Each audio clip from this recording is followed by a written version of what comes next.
amigos, eu sou o professor Armar Segundo e esse é o seu canal Enferodonto, aulas descomplicadas em enfermagem e odontologia. E hoje a gente separou um momento especial para falar um pouquinho sobre questões da banca ADM Tech, né, o Instituto de Administração e Tecnologia, a banca pernambucana com sede em Recife.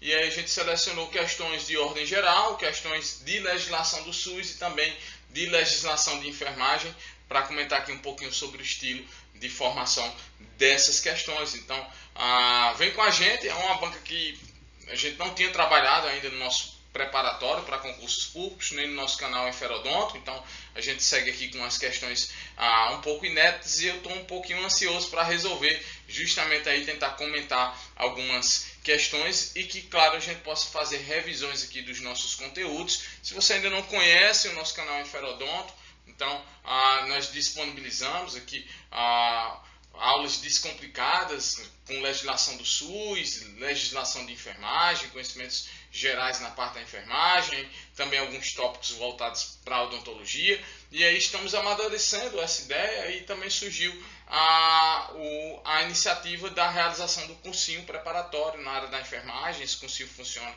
à distância, com aulas gravadas e também encontros online e um investimento que cabe no bolso dos estudantes. Então, hoje a gente tem a tarefa de trabalhar o Instituto de Administração e Tecnologia, a banca recifenha, a banca do estado do Pernambuco.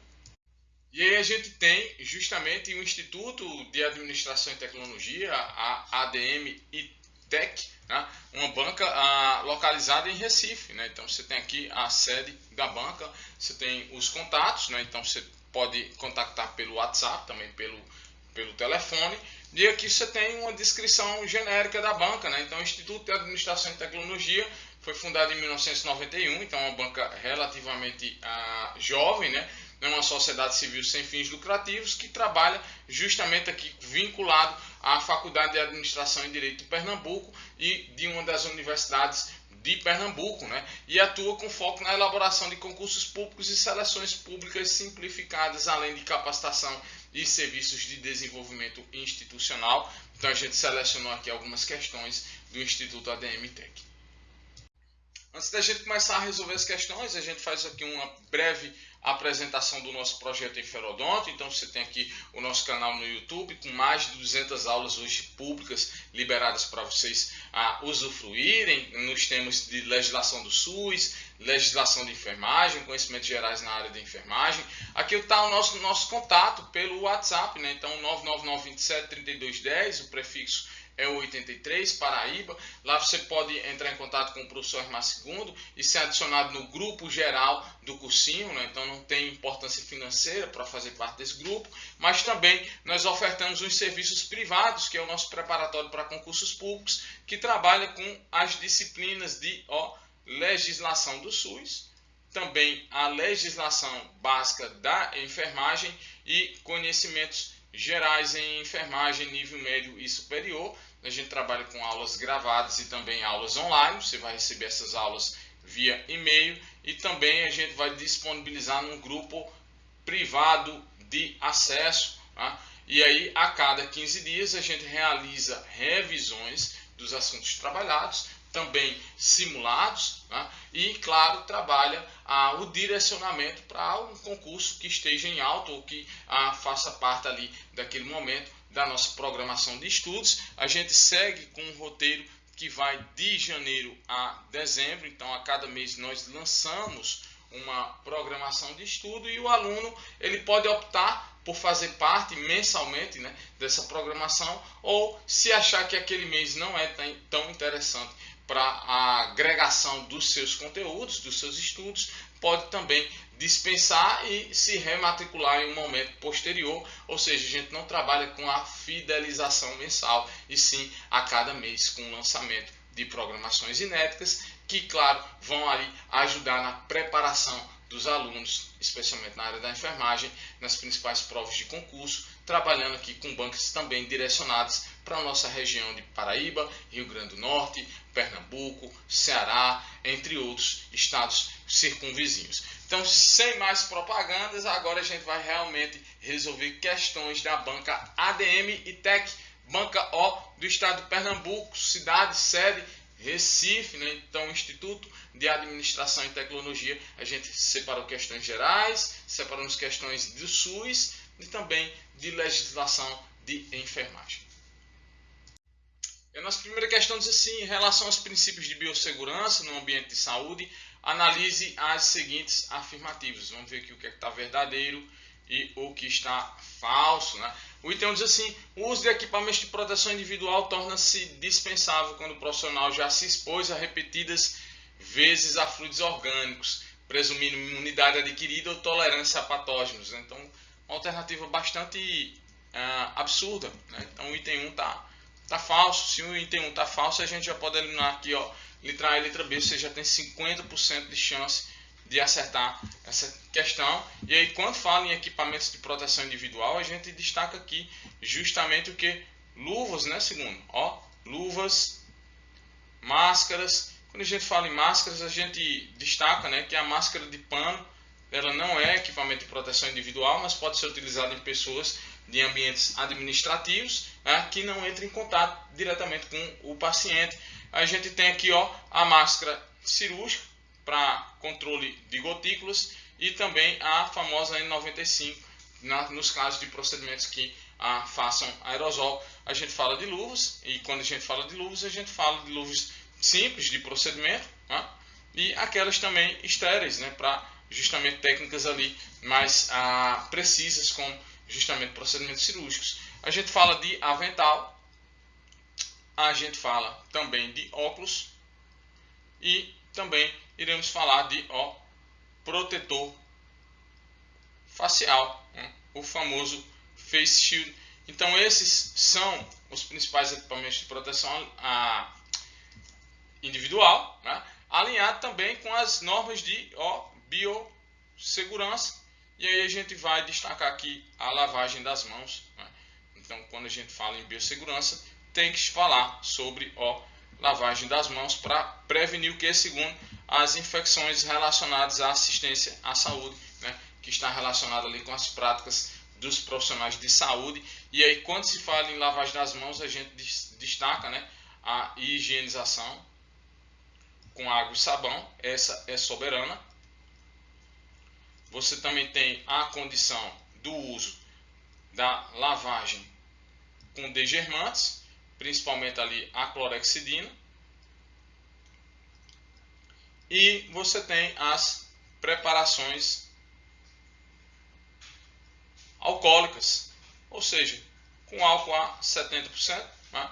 Essas são muito utilizadas entre um procedimento e outro quando as mãos não estão visivelmente sujas ou contaminadas, né? Então, é muito importante. Hoje dá celeridade e também permite que o profissional não esteja rotineiramente, né, fazendo essa técnica, e claro, ergonomicamente também vai ajudar o serviço da enfermagem, e é uma condição muito segura, muito tolerável, inclusive a reações de pele, né, a utilização das preparações alcoólicas. Então coloca aí o item 1 como falso. O item 2 diz assim: a higienização das mãos deve ser realizada antes e após o contato com o paciente ou material biológico, né, utilizando fricção adequada e soluções antissépticas que diminuem de forma significativa a transmissão de germes. Então a gente estava falando um pouquinho sobre isso agora, né? Então está verdadeiro. O item 3 diz assim: o descarte de perfuro-cortantes exige recipientes próprios, né? Então são as caixas preparadas que suportam a punção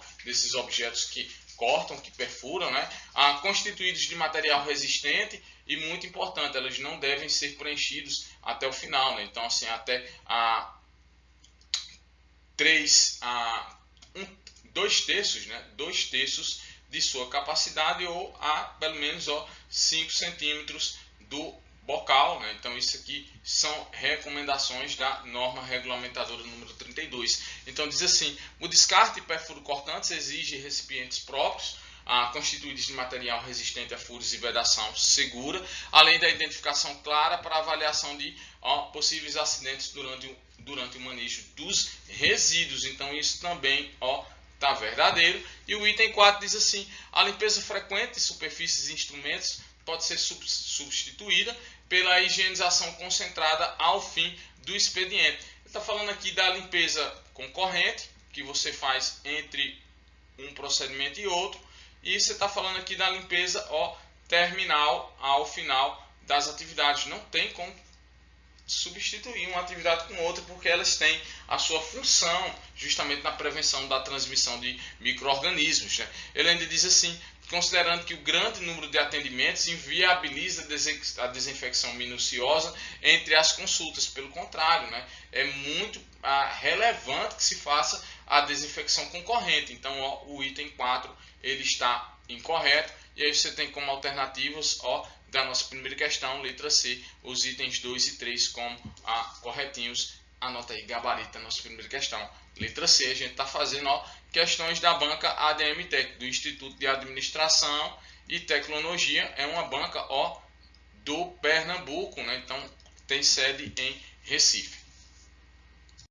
E a nossa segunda questão diz assim: um paciente apresenta temperatura de 39,2 graus Celsius. Nós sabemos que a temperatura, segundo ela, varia de 36 a 37,5 graus. Temperatura o que? Normal, né? Acima de 38 a gente já chama isso de febre. E aqui, está numa condição de febre alta. A frequência cardíaca está em torno de 120 BPM. Nós sabemos que a frequência ela varia de 60 a 100 batimentos por minuto. Então aqui, com a frequência cardíaca de 120 BPM, a gente chama isso de taquicardia, né? Níveis de pressão arterial de 90 por 60 milímetros de mercúrio. Nós sabemos que a pressão arterial ela varia de 120, né, por 80, o limite normal que a gente considera, né, de milímetros de mercúrio, né? Então, uma condição menor que 90 por 60, a gente vai chamar isso de hipotensão, ao passo que valores acima de 140 por 90 milímetros de mercúrio, a gente vai chamar isso de hipertensão. E aí, ele fala aqui, frequência respiratória de 26 respirações por minuto. Nós sabemos que a frequência respiratória ela varia de 12 a 20 incursões ou respirações por minuto. E aí você tem aqui 26 RPM. Claro que aqui é um caso que a gente chama de taquipneia. Aí diz o seguinte, sugerindo possível infecção sistêmica, né? Na verdade, esse cara já está com uma condição que a gente chama de possível choque séptico. Está com a fase hiperdinâmica, né? Com temperatura elevada, mais hipotenso e taquicárdico, uma situação bem séria. Diz o seguinte: qual conduto técnico de enfermagem é mais coerente para assegurar um monitoramento eficaz e comunicação oportuna? Vamos lá. Letra A. Checar a temperatura em intervalos prefixados pelo protocolo padrão, né? Sem considerar a queda da pressão arterial ou a taquicardia. Gente, isso aqui é muito importante, né? Porque essa condição de queda de pressão arterial com a elevação da frequência cardíaca é um fator preditor muito ruim para esse paciente que está com essa condição de infecção sistêmica. Infecção sistêmica é o que a gente chama de de sepse, né? E aí a gente vai estudar, né, o que nós chamamos de choque circulatório, que é um estado de hipoperfusão tecidual, que é um risco justamente potencial à vida daquela pessoa, né? Então o choque, a hipoperfusão, né? Então a gente vai identificar um tipo de choque que é chamado de choque séptico, que faz parte de um contexto que a gente chama de choque distributivo, que está relacionado a esse processo de infecção sistêmica, que leva a uma vasodilatação e aí uma perda de líquidos e de volemia, que leva a uma queda da pressão arterial e a elevação da frequência cardíaca e, consequentemente, ali uma hipoperfusão sistêmica, que infelizmente pode levar à falência múltipla de órgãos. Então, se desconsiderar essa queda de pressão arterial com ataque cardíaco é justamente uma coisa muito danosa, muito negligente desse profissional de enfermagem. Então, claro que a letra A está incorreta.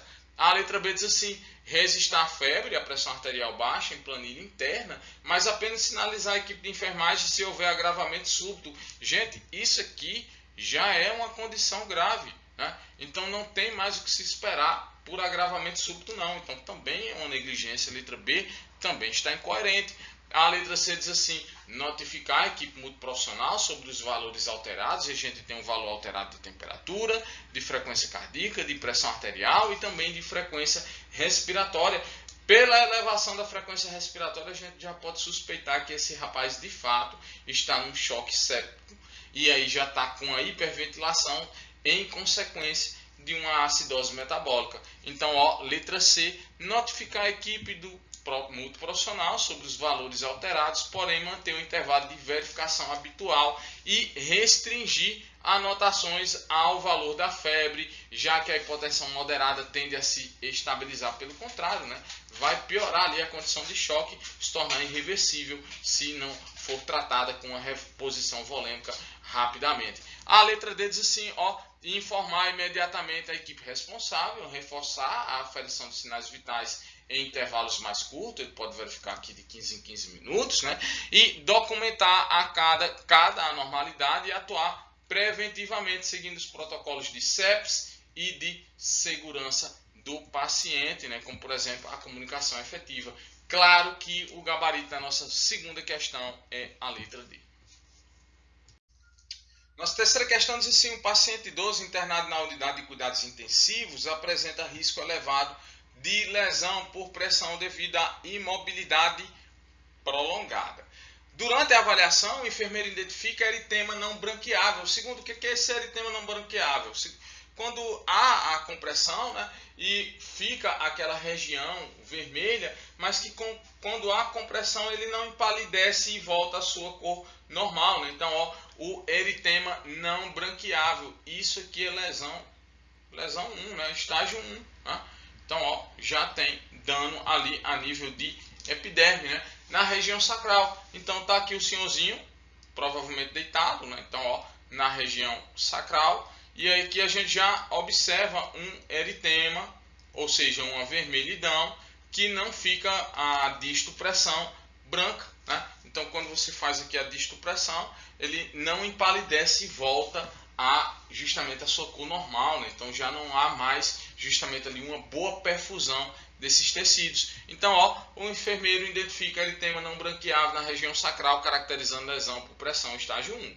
Marque a alternativa que descreve corretamente a intervenção inicial desse caso, né? Então aqui revisa justamente essa condição de lesões por pressões, né? Então, ó, aplicar curativos oclusivos na área afetada. Olha, bem, você poderia até utilizar ali aqueles dispositivos de alívio de pressão, um colchão pneumático, ou até mesmo os curativos hidrocoloides, né? Mas, claro, que a gente não tem essa indicação ainda de fato de utilização de um curativo oclusivo, porque não houve, nesse momento, o rompimento de fato da pele, da derme ou de tecidos mais íntimos, como hipoderme ou outros tecidos. A letra B diz assim, ó, reposicionar o paciente a cada 4 horas para alívio de pressão. Então, cuidado, que a maioria dos protocolos, eles vão recomendar de fato o alívio da pressão com reposicionamento, conforme a tolerância do paciente, mas o intervalo é bem menor, não é de 4 em 4 horas, e sim, ó,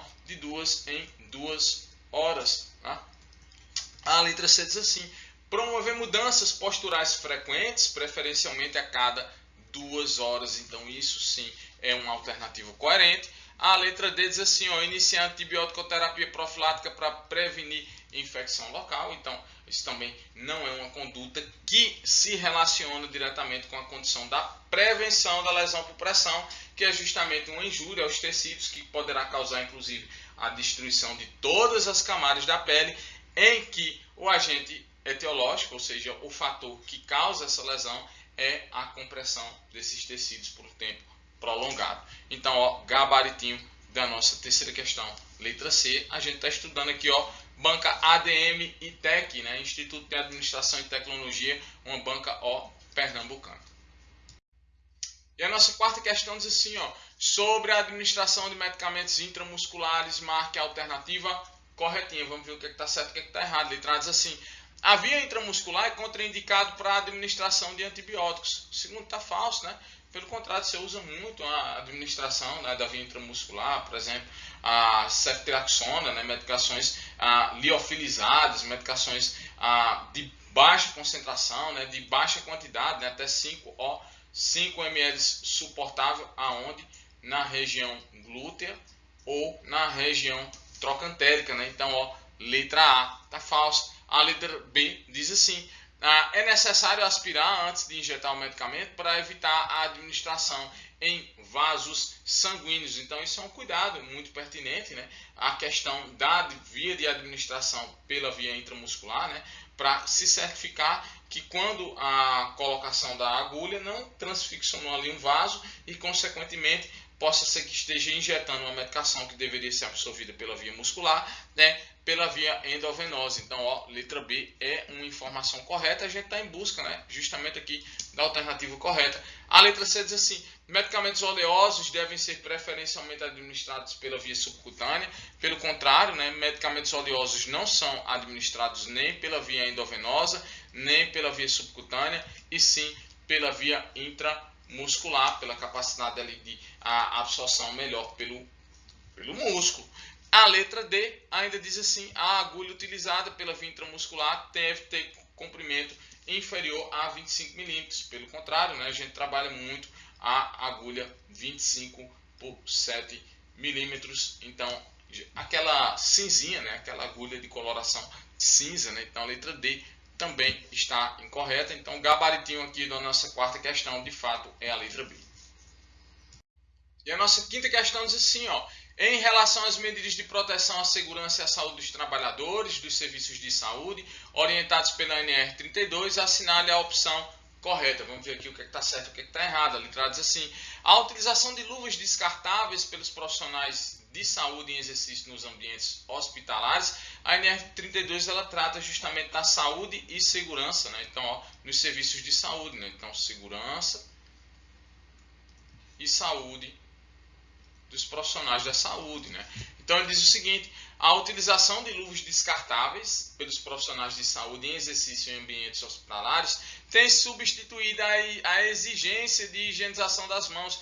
Não, né? Segundo, ó, o uso de luvas ele não dispensa a higienização das mãos. Essa higienização pode ser com água e sabão, pode ser a higienização com produtos alcoólicos ou até mesmo degermantes. A gente ainda tem a técnica de degermação cirúrgica, né? Então, ó, letra A está falsa. Letra B diz assim: todo local onde existe possibilidade de exposição a agente biológico, pensa que vírus, bactérias, fungos, protozoários, príons, tá?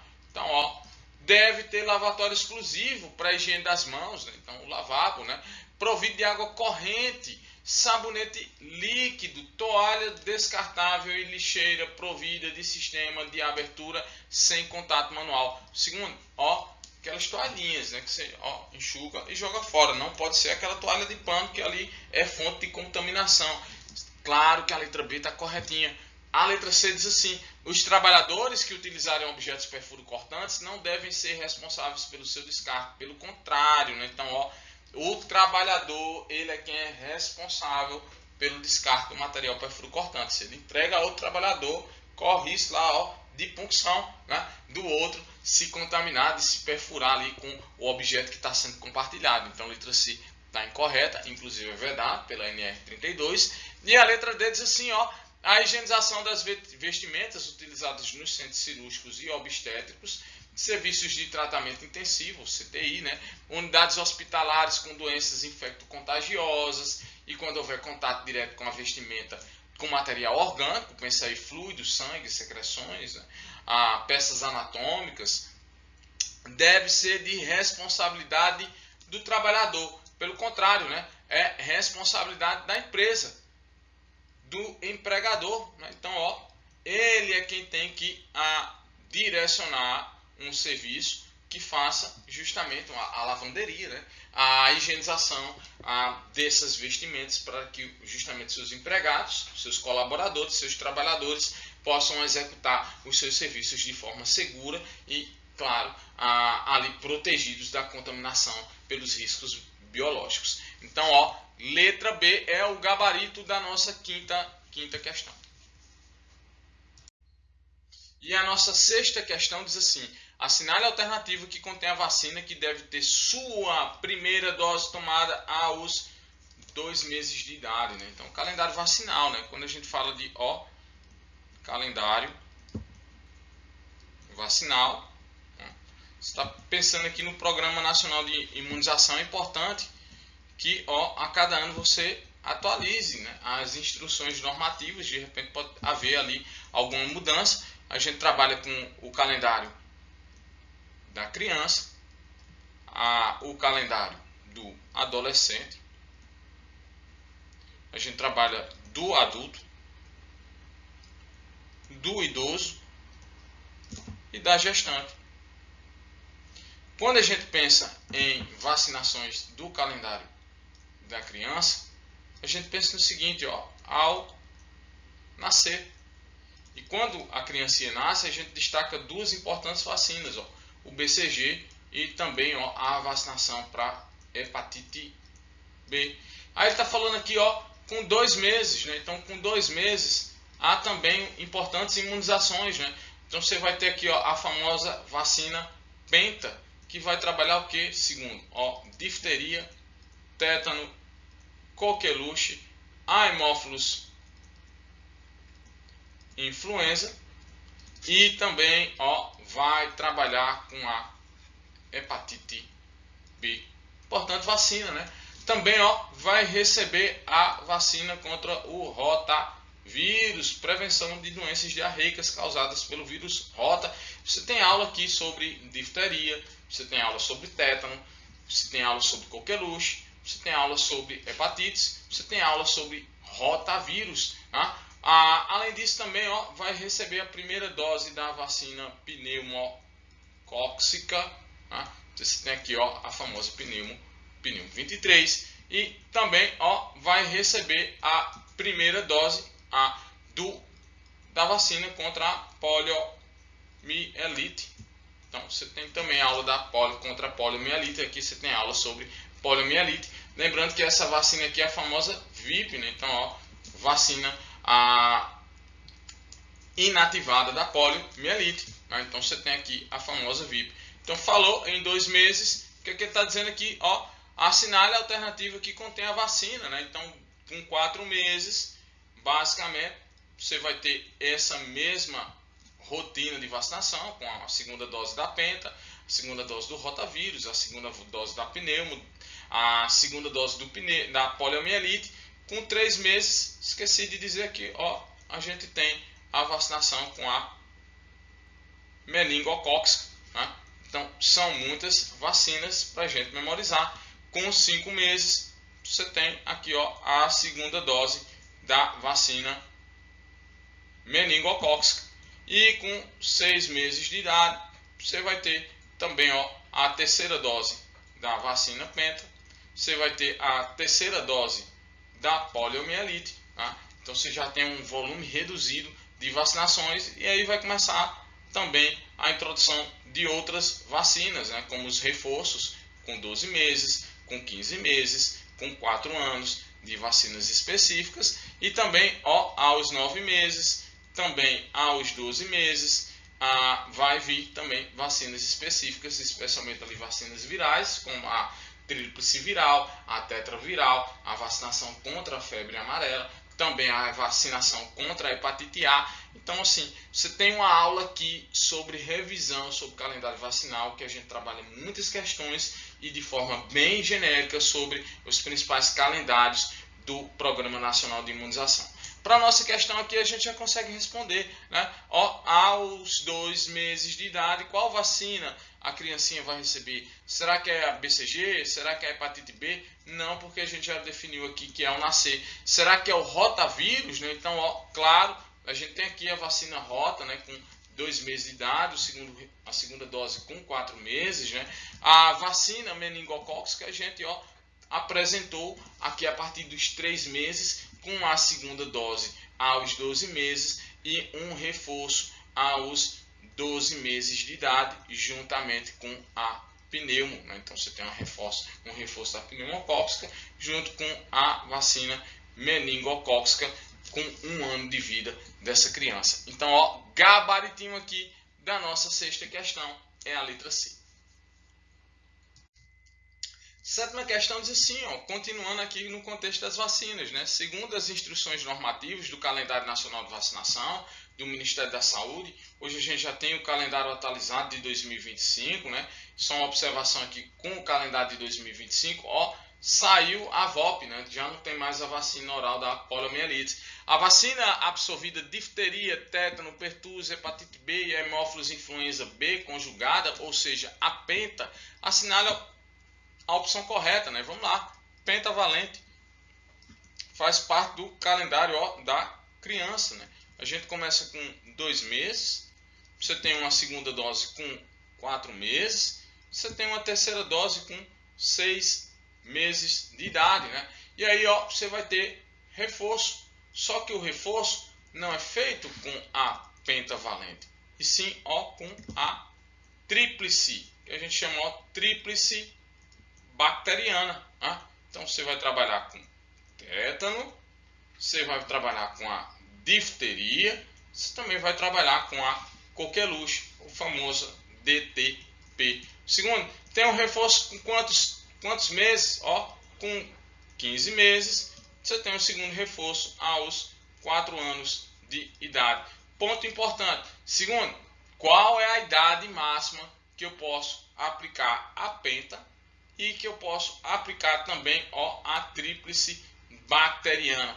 6 anos mais 11 meses mais 29 dias. Ou seja, se a criancinha fez 7 anos, não poderemos mais utilizar esses 2 imunobiológicos, e sim, ó, apenas a famosa DT, que traz os imunobiológicos tétano e também, ó, a difteria. E é isso que ele está perguntando, né? Ó, a vacina penta está disponível para crianças até 4 anos?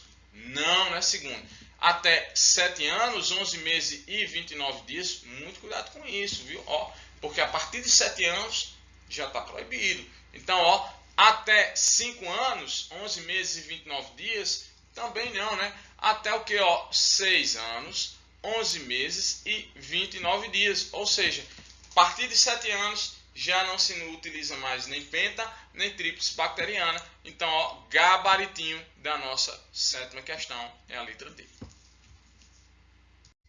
E a nossa oitava questão diz assim, ó, diante de uma vítima com queimaduras extensas em membros inferiores, né? Então, ó, uma vítima, você tem aqui, ó, vamos tentar desenhar aqui um corpinho, ó, bem mal desenhado, não sou muito bom desenhista.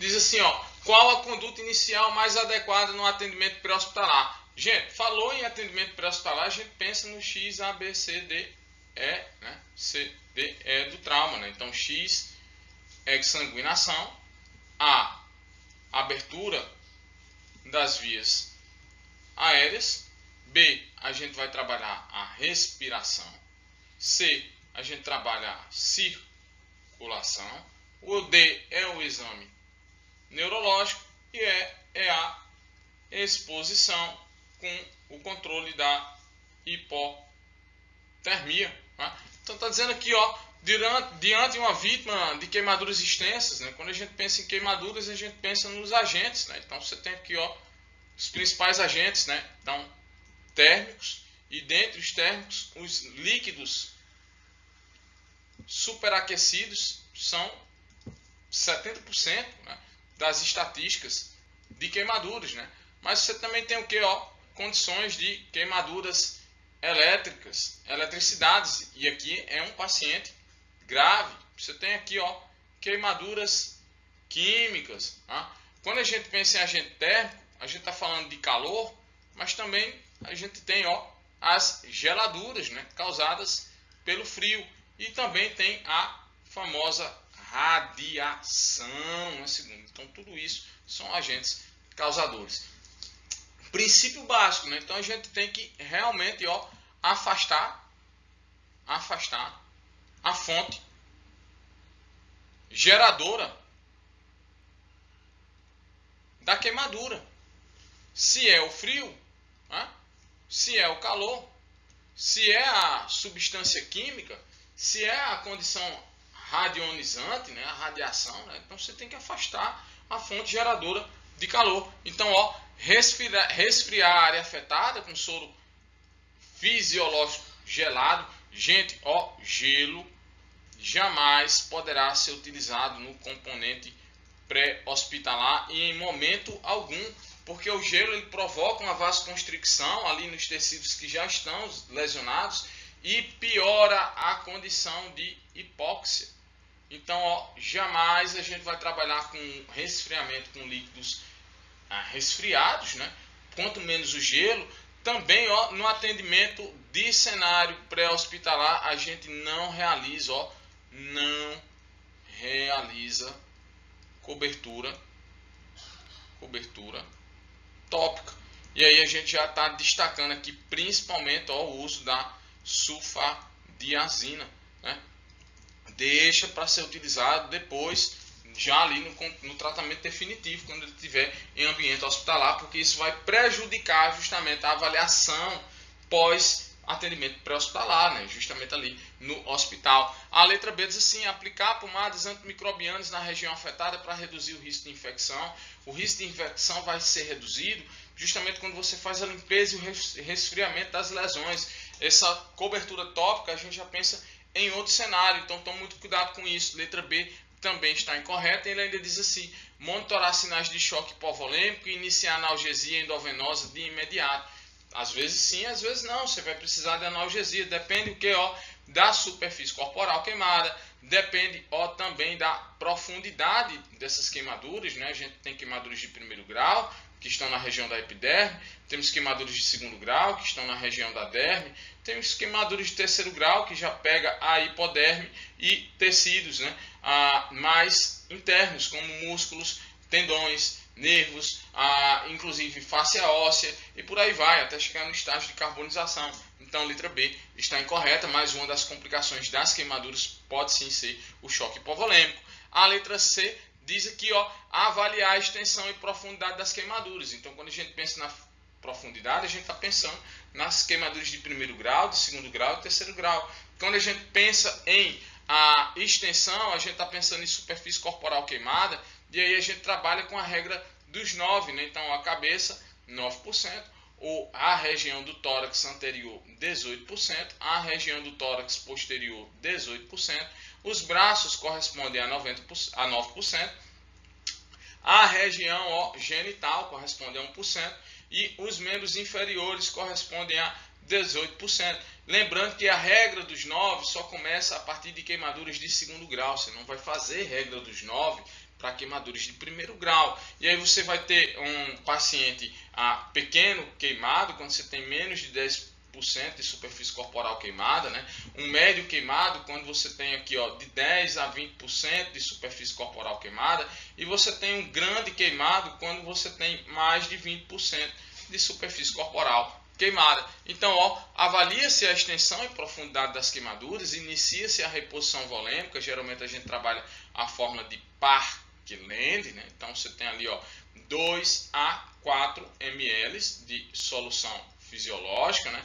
Vezes a superfície corporal queimada, vezes o peso do paciente, né? Então 2 você utiliza para o adulto, o 3 você utiliza para a criança, e o 4 você utiliza para, ó, queimaduras elétricas. Eu vou botar aqui, ó, elétricas. Tá? Então isso é a fórmula de Parkland. Nas primeiras 8 horas você aplica 50% do volume calculado.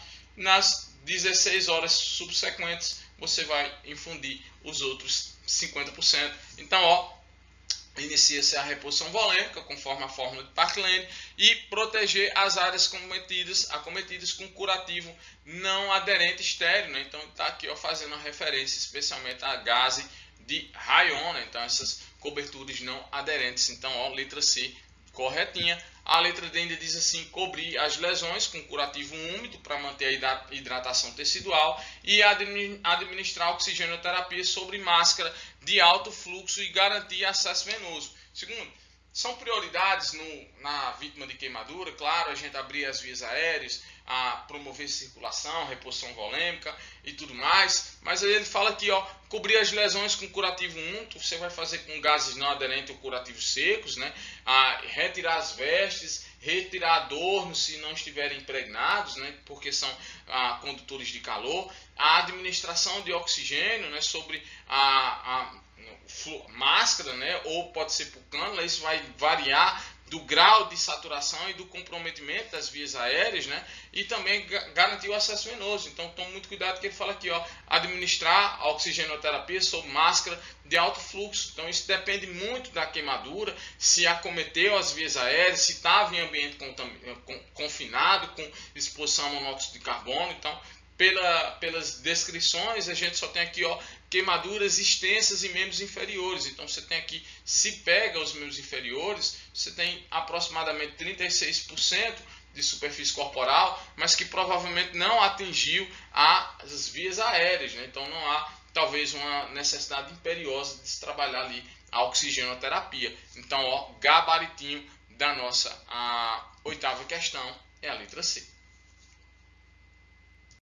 E a nossa nona questão diz assim, ó, ao visitar um paciente com histórico de hipertensão, o enfermeiro observa a instabilidade dos valores pressóricos e da frequência cardíaca, né? Considerando os critérios técnicos e fatores que influenciam a mensuração, assinale a alternativa que apresenta a ação que favorece maior fidelidade na aferição de valores pressóricos e de frequência cardíaca. Está falando de técnica de verificação da pressão arterial e, claro, também de pulso e do pulso apical, né, da frequência cardíaca, o pulso apical, né, são sinais vitais. Você tem aula aqui sobre revisão de sinais vitais, ele traz assim, aplicar o manguito acima do nível do coração. Gente, o manguito deve estar à altura do nível do coração e não acima do nível do coração. Então a letra A a gente já pode descartar. A letra B diz assim, posicionar a pessoa sentada, tem que fazer um repouso de 5 a 10 minutos para a verificação da pressão arterial, né? Com o braço apoiado à altura do coração, do precórdio, né? Aguardar aproximadamente 5 minutos em repouso. Se tiver feito atividades físicas, não se recomenda realizar a verificação da pressão arterial em até 60 minutos antes. E se ele tiver fumado ou ingerido bebidas alcoólicas ou se alimentado, pelo menos 30 minutinhos, né? Utilizando o equipamento validado periodicamente, né? Principalmente o esfigmomanômetro. Claro que a letra B está correta. A letra C diz assim, selecionar o manguito de dimensões diminutas, né? Claro que não, tem que ser proporcional à circunferência do braço. Então a letra C também está falsa. E a letra D ainda diz assim, realizar a aferição após breve deslocamento, ou seja, manter o membro superior na abdução e em seguida verificar a temperatura axilar sem intervalo adicional. Bem bizarra, né, a letra D, então claro que a gente também não pode considerar como correta, até porque ele está envolvendo aqui verificação de temperatura axilar e a gente tem maior fidelidade para a verificação da pressão arterial e da frequência cardíaca. Gabaritinho da nossa nona questão, então de fato é a letra B. E a nossa 10ª questão diz assim, ó, uma equipe de saúde da família atende domicílios de pessoas com condições crônicas complexas. O enfermeiro necessita aferir os sinais vitais dos usuários, seguindo parâmetros técnicos e considerando variáveis que interferem na confiabilidade das medições. Assinale a alternativa que descreve a conduta correta na verificação de sinais vitais, pressão arterial, pulso, respiração e temperatura em visitas domiciliares. Eu vou dizer, você tem aula aqui no nosso canal Inferodonto sobre revisão de sinais vitais. Diz o seguinte, letra A, realizar a aferição da pressão arterial imediatamente após esforço físico. Claro que não, né? Se ele faz esforço físico, segundo, 60 minutos. Se ele está em repouso, pelo menos deixar ele ali, de 5 a 10 minutos em repouso, não imediatamente. Letra A está falsa. Letra B diz assim, orientar o usuário a manter repouso mínimo de 5 minutos antes de medir a pressão arterial. Tudo bem. Escolher manguito compatível com a circunferência do braço. Ótimo. Avaliar o pulso e a frequência respiratória em condições de repouso, além de verificar a temperatura em local adequado conforme o recurso disponível. Então, claro que a letra B está corretinha, né? Então, você tem várias regiões de verificação da temperatura, como a região axilar, a temperatura oral, a temperatura retal. se você utilizar também outros equipamentos mais sofisticados, como a temperatura da artéria timpânica, a temperatura laser, né? Então você pode verificar ali em diferentes regiões do corpo. Tá? Então, claro que a letra B está verdadeira. A letra C diz assim: focar unicamente no pulso radial para inferir a pressão arterial, pois a palpação de frequência e amplitude substitui a necessidade de esfigmomanômetro. Totalmente incorreto, né? Então, a verificação da pressão arterial é uma atividade que você vai fazer com o esfigmomanômetro, e a verificação do pulso radial é outra, né? Inclusive, quando se estiver verificando o pulso, se orienta que faça de forma bilateral, avaliando ali a amplitude, a frequência e o ritmo, né? Então a letra C também está falsa. E a letra D ainda diz assim: realizar a verificação dos sinais vitais ao final da visita, após intensa conversa ou atividade na residência, e anotar valores sem registrar possíveis interferências, como fumo e uso de medicações. Então, se você deixa de considerar isso, você não tem uma leitura fiel, né? Uma leitura segura. Então a letra D também é absurda. E aí a gente chega aqui ao final dessa parte de questões gerais. Vamos agora ver aqui questões que estão mais relacionadas com legislação de enfermagem e também legislação do Sistema Único de Saúde. Nossa 11ª questão diz assim, no que diz respeito à Lei Federal 8.142, você tem aula aqui sobre controle social do SUS, no nosso canal Inferodonto. Assinale a alternativa que melhor expressa uma diretriz fundamental dessa lei. Então, a Lei 8.142, ela trata sobre dois pontos muito importantes. Controle social. E quando a gente fala de controle social, a gente está pensando nas conferências de saúde e a gente também está pensando nos conselhos de saúde. Além disso, ela vai também trabalhar com as transferências, né? Segundo, transferências intergovernamentais. Né? Então, são pontos muito importantes. Nas transferências, ele vai dizer que há necessidade de fundo de saúde, há necessidade de contrapartidas. Essas contrapartidas elas são regulamentadas pela Lei Complementar 141 de 2012, que trata do financiamento dos entes federativos. Né? A União ela injeta 12% do produto de arrecadação de seus impostos. Os estados eles injetam, aliás, a União ela injeta 15%. Né? Os municípios também 15% da arrecadação dos impostos. E os estados, corrigindo a informação, né? Eles injetam 12% do produto da arrecadação de seus impostos. Então, essa lei ela vai falar sobre as transferências fundo a fundo, a Lei 8.142 e também a Lei 141 de 2012, né? Vai falar sobre os requisitos, como relatórios de gestão, a necessidade de conselhos, porque os conselhos de saúde eles fiscalizam esses aspectos financeiros, a empregabilidade dos recursos que são depositados e a adequação desses recursos com o que está previsto nos planos de saúde. Então, muita matéria, né, para a gente revisar, mas você tem aqui a matéria da Lei 8.142 no nosso preparatório para concursos públicos e também no nosso canal Inferodonto. Ele diz o seguinte: assinale a diretriz que expressa essa lei, né? Então ela cria a figura do incentivo financeiro federal direto aos municípios? Não, né? Ela não cria nenhum incentivo. Ela possibilita a participação de usuários e trabalhadores nos conselhos de saúde, condicionada à nomeação direta pelo chefe do Poder Executivo. Também não, né? Essas pessoas são indicadas e são escolhidas por plenária, né? A letra C diz assim: regulamenta a participação da comunidade por meio dos conselhos de saúde, e nos conselhos de saúde a gente vai ter o representante dos usuários, né? Os representantes da saúde, né? Então tá aqui, usuários, eles representam 50% das vagas do conselho.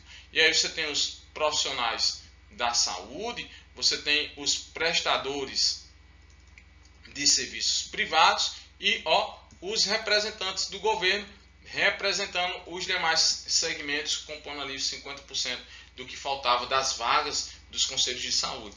Então você tem os conselhos, você tem as conferências, que são plenárias, que acontecem de 4 em 4 anos, tá? Para justamente avaliar as condições e políticas públicas e também propor novas diretrizes e novas políticas, né? Então, com representação paritária de usuários, profissionais, gestores, para deliberar e fiscalizar na execução das políticas de saúde. Então, claro que a letra C está totalmente correta, conforme a Lei 8.142. A letra D ainda diz assim: determina a subordinação do Conselho de Saúde à esfera federal para unificar as decisões, independente dos acordos regionais ou demandas locais da comunidade. Também não fala nada sobre isso. Gabaritinho da nossa 11ª questão é a letra C. Nossa 12ª questão fala sobre a Lei 8.080, que é a Lei Orgânica da Saúde. Então, junto com a Lei 8.142, elas são as duas principais legislações do Sistema Único de Saúde, além do SUS constitucional e da evolução das políticas públicas de saúde no Brasil. Tudo isso você tem aqui no nosso canal Inferodonto. Diz o seguinte, assinale a alternativa correta com base na Lei 8.080. Letra A diz assim: o planejamento de saúde deve ocorrer de maneira autônoma nos 3 níveis de governo, garantindo que cada ente federativo tenha independência absoluta na definição de prioridades e estratégias locais. Gente, o planejamento ele é ascendente, ou seja, começa do nível local, dos municípios, vão para os estados e chegam à União, ou seja, ao Ministério da Saúde, né? Você está pensando em Secretaria Municipal, aqui a gente está pensando em Secretaria Estadual. Segundo, ele é ascendente e é integrado, né? Geralmente é muito alinhado com as conferências de saúde. Então, letra A está incorreta, não tem essa autonomia e sim a integração, até porque ele é o que? Tripartite, ou seja, pactuado, né? Há uma negociação que acontece em um fórum administrativo, que é conhecido como comissões intergestores, que pega os gestores municipais, estaduais e também do Ministério da Saúde. A letra B diz assim: a lei prevê que os recursos financeiros destinados ao SUS devem ser descentralizados exclusivamente por meio de transferências diretas aos estados e municípios, sem necessidade de pactuação interfederativa ou vinculação de planejamento prévio. Claro que não, né? Inclusive essa pactuação, ela está lá no Pacto pela Saúde, né? Então você tem o Pacto de Gestão, o Pacto em Defesa do SUS, o Pacto pela Saúde, né? Também pela Vida, né? Que tem os indicadores de saúde. Então, letra B também está incorreta. A letra C diz assim: a regionalização da assistência no SUS, né? Então você cria aqui as regiões de saúde para se cooperar e garantir o que a gente chama de integralidade das ações e serviços, né? Deve ser implementada sem prejuízo da centralização dos serviços de maior complexidade dos entes federativos de referência, de forma a garantir a eficiência e a equidade no atendimento. Segundo, a regionalização já é um processo descentralizativo, né? Então, claro que a letra C também está incorreta. E aí só sobrou a letra D, que diz o seguinte: o planejamento da saúde deve ser realizado de forma integrada, articulando as esferas federal, estadual e municipal, com base nos planos de saúde, ele é a base do planejamento em saúde, né? Compatíveis e adaptáveis às realidades epidemiológicas e às necessidades locais. Então, isso está totalmente correto. Gabaritinho da nossa 12ª questão é a letra D. E a nossa 13ª questão diz assim: os conselhos de saúde exercem papel relevante no controle social das políticas de saúde. Assinale a alternativa que apresenta a estratégia que melhor fortalece a atuação desses órgãos e amplia a efetividade de suas deliberações. Vamos lá, vamos analisar aqui essas alternativas. A letra A diz assim: instituir mandato vitalício para todos os conselheiros. Isso é um absurdo, né? Ele não tem representatividade, sempre ele vai defender o mesmo interesse, né? Então deve haver o que? A mudança dos interesses, do poder, das representações, inclusive há uma indicação de renovação dos conselhos, pelo menos a 30% a cada eleição, né? Então a letra A está falsa. A letra B diz assim: oferecer formação técnica contínua para os segmentos dos conselhos, além de diversificar a representação social, usuários, trabalhadores e gestores, e garantir a transparência das decisões por meio de atas e relatórios públicos. Inclusive, as reuniões dos conselhos, eles devem ser abertas ao público em horário que permita justamente a participação popular. Então, ó, letra B está bem coerente. A letra C diz assim: vincular a análise orçamentária do município diretamente ao Conselho de Saúde, facultando a participação de usuários. Ele pode participar ou não. E aí, onde é que está o controle social se ele não participar? Claro que isso está falso, né? A letra D diz assim: criar reuniões a cada 4 meses, quadrimestrais, com transmissão aberta à comunidade, e dividir o Conselho em comissões temáticas subordinadas a um Conselho Superior, nomeado por decreto, priorizando decisões baseadas nas demandas de maior visibilidade política. Então, aí você está muito atrelado ao marketing político, né? Então, letra D também é absurda. Claro que o gabarito da nossa 13ª questão é a letra B. E a nossa 14ª questão diz assim, ó: de acordo com a Lei 8.080, o Sistema Único de Saúde deve organizar suas ações e serviços seguindo princípios e diretrizes que assegurem a integralidade da assistência. Assinale a alternativa que melhor exemplifica a aplicação do princípio da integralidade.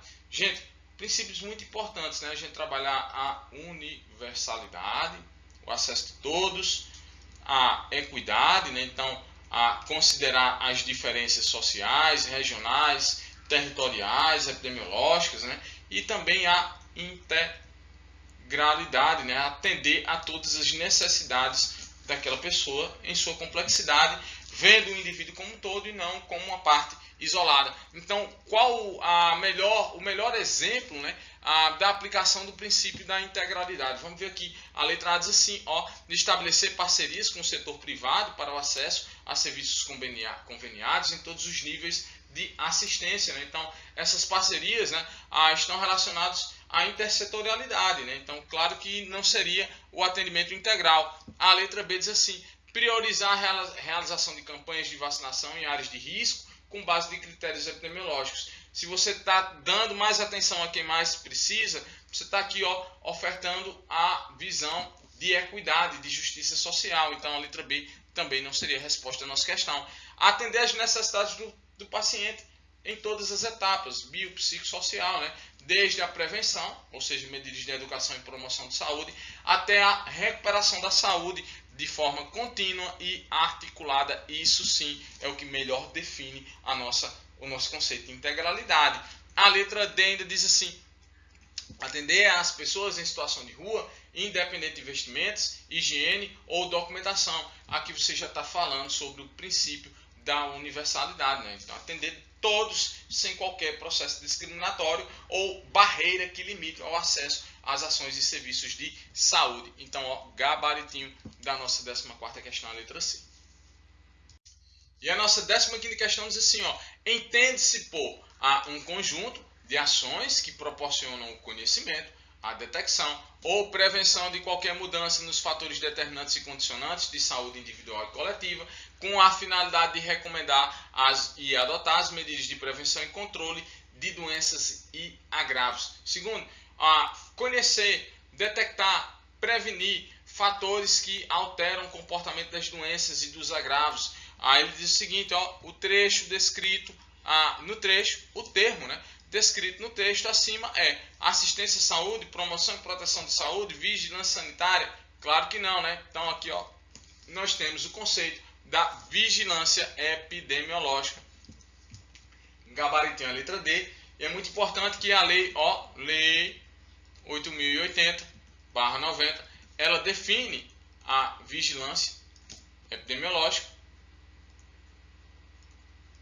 ela define a vigilância sanitária.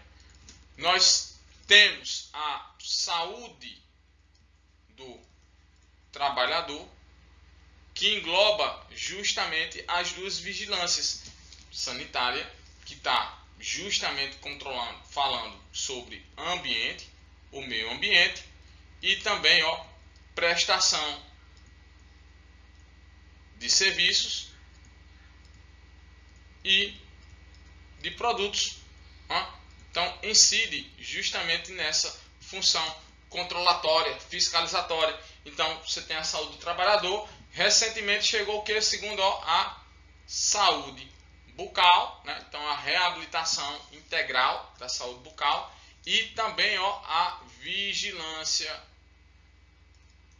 toxicológica, né? Então, ó, a assistência toxicológica, né? Não é nem vigilância, é a assistência. Tá?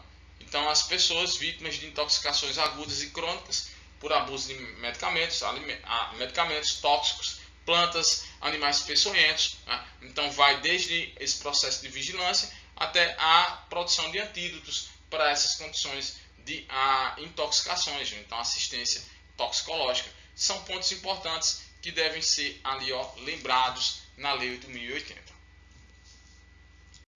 Chegamos nas 5 últimas questões que tratam um pouco sobre legislação de enfermagem. Vamos ver como é que o Instituto de Administração e Tecnologia, uma banca pernambucana, né, cobra justamente os assuntos de legislação de enfermagem.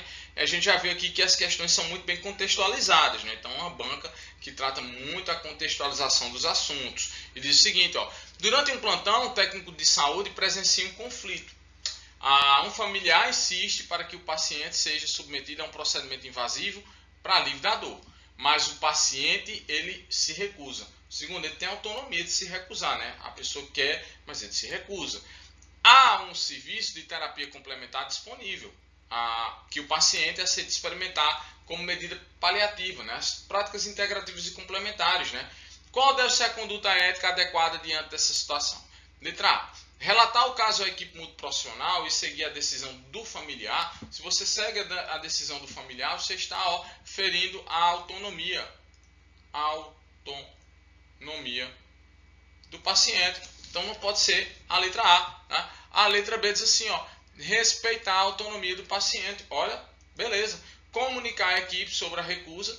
Claro que você tem que fazer essa comunicação, e não só a comunicação, mas o registro de forma adequada, né, da decisão, assegurando que ele tem acesso a essa segunda opção, né, no serviço, uma terapia complementar disponível, ao qual ele é mais sensível, ele decide justamente utilizá-la de forma paliativa. Né? Então, claro que a letra B, assegurando que ele tem acesso à terapia complementar escolhida, é bem adequada. A letra C ainda diz assim, desconsiderar a recusa do paciente e administrar a intervenção convencional para alívio da dor. A gente volta a ferir aqui o direito de autonomia e, claro, no Código de Ética dos Profissionais de Enfermagem é proibido executar qualquer ação de enfermagem sem o consentimento do seu paciente ou do seu representante legal. Então a letra C também está incorreta.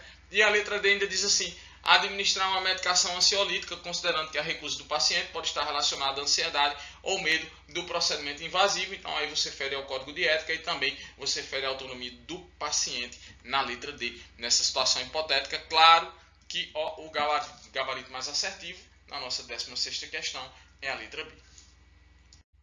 17ª diz assim, um paciente com doença crônica relata detalhes sensíveis do seu histórico familiar, temendo discriminação caso essas informações sejam divulgadas. Questão que vai falar sobre justamente ali as informações sigilosas, o segredo, né? Aquela informação que o profissional de enfermagem ele obtém em razão da prestação do seu serviço de valência social. Pouco depois, o familiar solicita acesso ao prontuário familiar, alegando necessidade de conhecer todo o conteúdo. Olha lá, assinale a alternativa que apresenta a condição mais adequada, considerando o princípio da confidencialidade. Vamos lá. Letra A diz assim, de esclarecer ao familiar que somente o paciente ou seu representante legal autorizado pode liberar as informações registrando oficialmente o pedido, claro, e o esclarecimento prestado. Gente, é proibido franquear. O que é franquear? Permitir o acesso a outras pessoas que não estão necessariamente envolvidos com o cuidado daquela pessoa. Né? Então, claro que é dever do profissional de enfermagem zelar por essas informações, especialmente se não estão autorizadas. Então, a letra A está coerente. A letra B diz assim, permitir a visualização parcial do prontuário, tanto faz se ele vê todo ou parcialmente, né? Você já está ferindo ali justamente a confidencialidade. Então, a letra B está falsa. Negar qualquer possibilidade de consulta às informações independente da relevância para o cuidado, garantindo sigilo absoluto. Há exceções, né? Como, por exemplo, necessário a prática profissional, multiprofissional. Né? Então, a letra C também é um absurdo. E a letra D ainda diz assim, conceder acesso irrestrito ao familiar, se ele não estiver relacionado com a necessidade do cuidado, não pode ter acesso. Né? baseando-se apenas no grau de parentesco, desde que haja justificativa para a solicitação. Então, ó, letra D também está incorreta. Gabaritinho mais assertivo da nossa 17ª questão é a letra A. E a nossa 18ª questão diz assim, ó, em relação aos aspectos éticos e legais da prática de enfermagem, analise as afirmativas abaixo e marque V para verdadeira e F para falsa. Vamos lá. O Código de Ética dos Profissionais de Enfermagem, então a famosa resolução do Conselho Federal de Enfermagem, 564 de 2017, você tem aula sobre o Código de Ética aqui no nosso canal Enferodonto. Estabelece que o enfermeiro tem o direito de recusar-se a executar atividades que não sejam de sua competência técnica, ele não sabe fazer, legal, ele não está habilitado a fazer, ou que coloquem em risco a segurança do paciente. Isso é um direito, né, dos profissionais de enfermagem, claro que isso está verdadeiro. O item 2 diz assim, o sigilo profissional da enfermagem deve ser mantido, exceto quando o paciente autorizar verbalmente, ó, não é verbalmente, sim, ó, por escrito, não vale essa autorização verbal, a divulgação de informações ao seu familiar direto, independente de seu estado clínico ou capacidade de discernimento. Aqui também não, né? Você não tem capacidade de julgamento, de juízo de valor, né? Então você também não pode considerar ali a decisão dessa pessoa. O item 2 está incorreto. O item 3 diz assim, o exercício da enfermagem está regulamentado pela Lei 7.498, que é a Lei do Exercício Profissional, e você tem aula sobre ela aqui no nosso canal Enferodonto, que define as atribuições privativas do enfermeiro, do técnico e do auxiliar de enfermagem, e estabelecendo limites para a prática profissional. Claro que está correto, né? O item 4 diz assim, em caso de erro na administração de medicamentos, o profissional de enfermagem pode omitir o ocorrido no prontuário para evitar penalizações. Aí, nesse caso, ele está fazendo uma situação agravante para a sua conduta antiética, e isso vai ser bem pesado no Código do Processo Ético de Enfermagem, né? A resolução, ó, 706 de 2022, que a gente vai trabalhar aqui no nosso cursinho preparatório e também lá no nosso canal Enferodonto, aulas descomplicadas em enfermagem e odontologia. Claro que isso também está falso, a gente já tem a sequência verdade, falso, verdade, falso, né? Então verdade, falso, falso. Falta só o último item, agora diz o seguinte, ó, a prescrição de medicamentos por enfermeiros em programas de saúde pública e em protocolos institucionais é autorizada desde que respeite os limites da atuação profissional e esteja respaldados por normas e regulamentos do serviço. As normas e rotinas, né? Então, claro que está verdadeiro, e também nos programas de saúde pública estabelecidos pelo Ministério da Saúde. Então, ó, gabaritinho da nossa, ó, 18ª questão é justamente a letra A. Vamos à nossa 19ª questão. E a nossa 19ª diz assim, ó, em relação aos princípios do Código de Ética dos Profissionais de Enfermagem, assinale V para verdadeiro e F para falso. O item diz assim, o profissional de enfermagem deve garantir assistência livre de discriminação, respeitando os princípios da dignidade humana e da equidade no atendimento. Claro que está correto, né? Segundo. No item 2 diz assim, a manutenção do sigilo profissional é um dever ético, devendo ser preservado mesmo após a morte do paciente, salvo em casos previstos em lei, como por exemplo nas notificações compulsórias, né? Então, ó, isso está verdadeiro. O item 3 diz assim, o técnico de enfermagem pode adaptar protocolos institucionais conforme sua experiência e prática, ajustando condutas quando necessário para garantir a melhor assistência. Gente, o técnico de enfermagem é um profissional de enfermagem que trabalha sob supervisão do enfermeiro. Então, se houvesse uma necessidade de adaptar um protocolo institucional, deveria passar primeiro pelo crivo do profissional mais competente para isso, que seria o enfermeiro. Então, o item 3 está incorreto. A gente já pode eliminar aqui a letra C.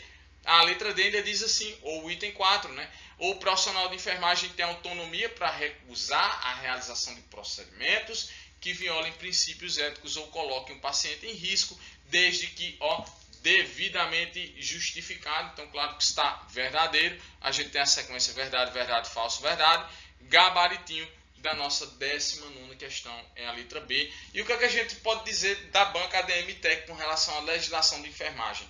Não cobra a legislação seca, ou seja, o texto da lei. Ele contextualiza situações bem importantes para a gente fazer um juízo de valor. E a nossa última questão diz assim, ó: em um atendimento de emergência em via pública, a equipe do Serviço de Atendimento Móvel de Urgência, incluindo o técnico de enfermagem, encontrou um paciente com fratura exposta e possível trauma craniano, o famoso TCE. Durante a abordagem, vários curiosos tentaram filmar o ferido e solicitaram informações sobre o quadro clínico. Indique a conduta que está de acordo com o Código de Ética dos Profissionais para o técnico de enfermagem nesse contexto. Então, você está ali numa situação de trauma, paciente em via pública, e aí as pessoas fotografando, querendo informação, e a equipe tendo que atuar na cena. Diz lá, ó: dispensar a verificação do sigilo, divulgando aos curiosos os detalhes do quadro, pois o ocorrido se deu em local público. Claro que não, não é porque está em via pública que você não vai deixar de preservar a identidade da pessoa, a autonomia e também a confidencialidade daquela situação. A letra B diz assim: conciliar a prioridade do atendimento com o fornecimento dos dados completos do prontuário, atenuando as preocupações dos curiosos. Gente, a prioridade é a assistência à vítima, então a letra B também está incorreta. A letra C diz assim: avaliar o paciente rapidamente, estabelecendo contato com a central, a regulação, para informar o estado do ferido, limitando comentários a terceiros e priorizando o atendimento seguro e o sigilo profissional. Claro que está correto, então vai fazer o protocolo XABCDE, vai dispersar os curiosos, porque a preocupação, o objeto do trabalho é a vítima e não os terceiros interessados ali naquela assistência. Às vezes nem interessado está, A letra D diz assim: permitir a aproximação de qualquer pessoa que deseja assistir aos procedimentos, é um espectador, garantindo visibilidade ampla para reforçar a confiança pública nas ações do SAMU. Então, totalmente absurdo isso aqui, apesar de poderá existir no contexto do dia a dia, então de repente a gente se depara com essas situações bizarras também. Mas o gabarito ético e legal aqui, e bem comportamento moral desse profissional, é alinhado com a resposta da letra C, é a melhor resposta. E aí a gente finaliza essa revisão de questões da banca ADM Tech. Se você quiser conhecer o nosso preparatório para concursos públicos, você entra em contato com a gente através de 999273210. Se você não está inscrito no nosso canal, por favor, se inscreva no nosso canal Enferodonto. Se você quiser também conhecer nossas redes sociais, é só botar o @Enferodonto no Instagram. A gente trabalha com disciplinas de legislação de enfermagem, também do SUS, e conhecimentos gerais na parte de enfermagem, nível médio superior, aulas gravadas, e aí todo mês a gente tem uma programação de estudos diferenciada. Forte abraço, bons estudos, sonhe, acredite e realize. Esse é o nosso preparatório para concursos públicos e também o nosso canal Enferodonto, e aqui é o nosso colega RMA II. Bons estudos. E aí galera, se você gostou do vídeo, então não deixa de se inscrever no canal, ativar o sininho, deixar seu like, seus comentários. Isso vai ajudar bastante a nós do canal trabalharmos para mais conteúdos. Enferodonto com vocês, aulas descomplicadas.